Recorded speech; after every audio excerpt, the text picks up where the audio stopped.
ఎందుకు మీరేమీ మాట్లాడడం లేదు? ఏమండి, ప్లీజ్ అండి, ఏదో ఒకటి మాట్లాడండి.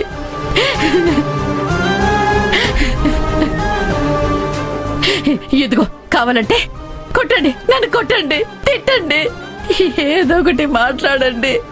ఇలా మాట్లాడకుండా మౌనంగా మాత్రం ఉండకండి. దయచేసి మాట్లాడండి, మాట్లాడండి. ఇంతవరకు నిన్ను కొట్టడానికి నేనెప్పుడూ చెయ్యెత్తలేదు, ఇక ఎప్పటికీ ఎత్తను. ఒకటి మాత్రం నిజం, నేను ఆ డబ్బుని దొంగిలించలేదు.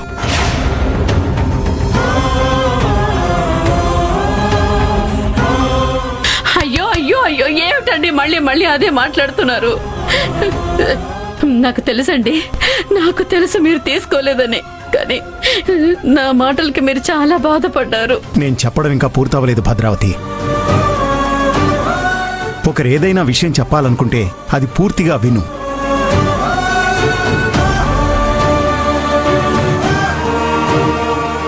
ఈ ఇంట్లో డబ్బు అవసరం ఎంతుందో నాకు బాగా తెలుసు.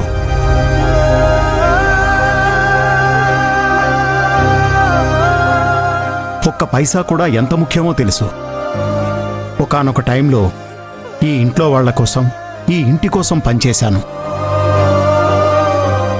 డబ్బు యొక్క ఇంపార్టెన్స్ ఎంతో నాకు తెలుసు.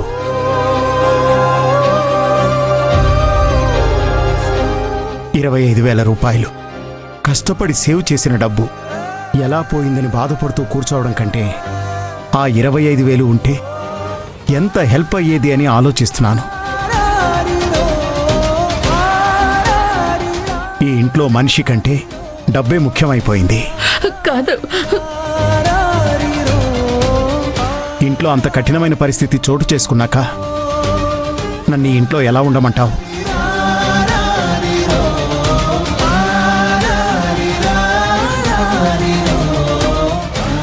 అందుకే ఒకటి డిసైడ్ అయ్యాను, ఆ 25,000 తీసుకొస్తాను.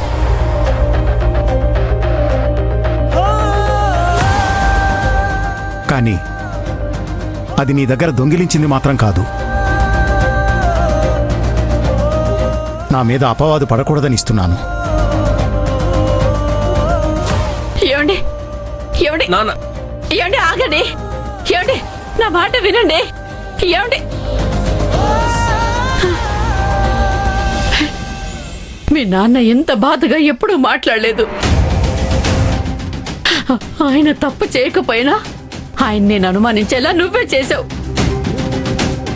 అయినా దీనికి బాధ్యురాలివి నువ్వు మాత్రమే కాదు, దీనికంతటికీ కారణం ఆ దేవా. వాడెవడో తెలుసుకొని ఆ డబ్బు నా చేతికొచ్చేలా చేసుకుంటాను. ఏమండి, ఏమండి,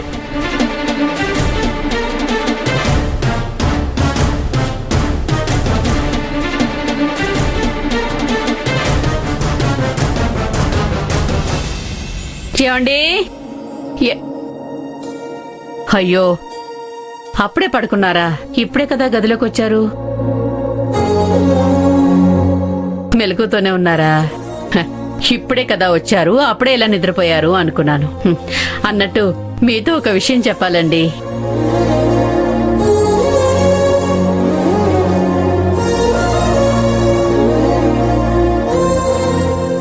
నాకు తెలుసండి మీకు నా మీద కోపం ఉందని. ఆ కోపం పోయేలా నేను చేస్తాను. మీరు చూస్తూ ఉండండి.